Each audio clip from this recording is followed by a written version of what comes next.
तर विनाकारण शब्दांचं राजकारण करू नका असं शरद पवारांनी म्हटलं। सुनेत्रा पवारांबाबत केलेल्या वक्तव्यावरून शरद पवारांनी स्पष्टीकरण दिलं आहे। अजित पवारांविषयी विचारलेल्या प्रश्नावर त्यांनी वक्तव्य केलं होतं।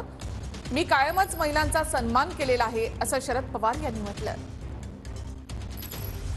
उपमुख्यमंत्री अजितदादा बारामतीमध्ये बोलताना असं म्हणाले की बारामतीकरांनी आतापर्यंत साहेबांना निवडून दिलं, लेकीला निवडून दिलं, यावेळेस सुनेला निवडून द्या। आतापर्यंत बारामतीकर जे आहेत पवार आडनावाच्या पाठीशी उभे राहिलेले आहेत, त्यामुळे यंदा सुनेला मतदान। त्याच्यात चुकीचं काय असे दोन गोष्टी असतात, मूळ पवार आणि बाहेरून आलेला पवार।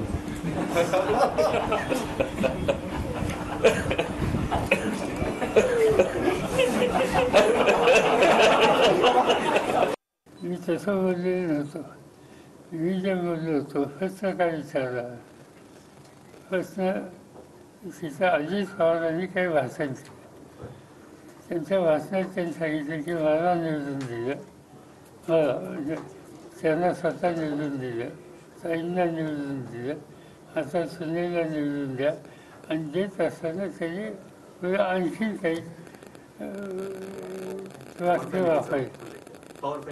तर त्याच्या संबंधी मी फक्त स्पष्टीकरण केलं, यापेक्षा वेगळं काही मला सांगायचं कारण नव्हतं। आणि महिलांच्या हिताच्या संबंधीचा इश्यू जर असेल तर मला असं वाटतं की या देशात महिलांच्या आरक्षणाचा पहिला निर्णय राज्याचा घेणारा मुख्यमंत्री मी होतो।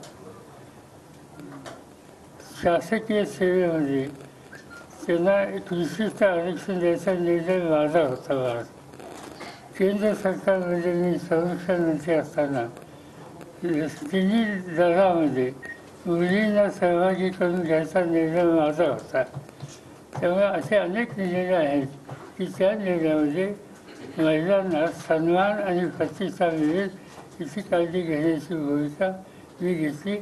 आणि आमच्या सगळ्या सहकार्याने त्याला सातत्यानं पाठपुरावा त्याचं केलं।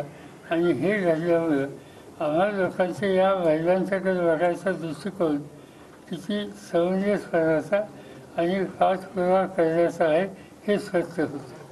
त्यामुळे कारण नसताना एखाद्या शब्दावरने काहीतरी वेगळं वातावरण तयार करायचा प्रयत्न कोणी केला तर तो काही फार निश्चित करा।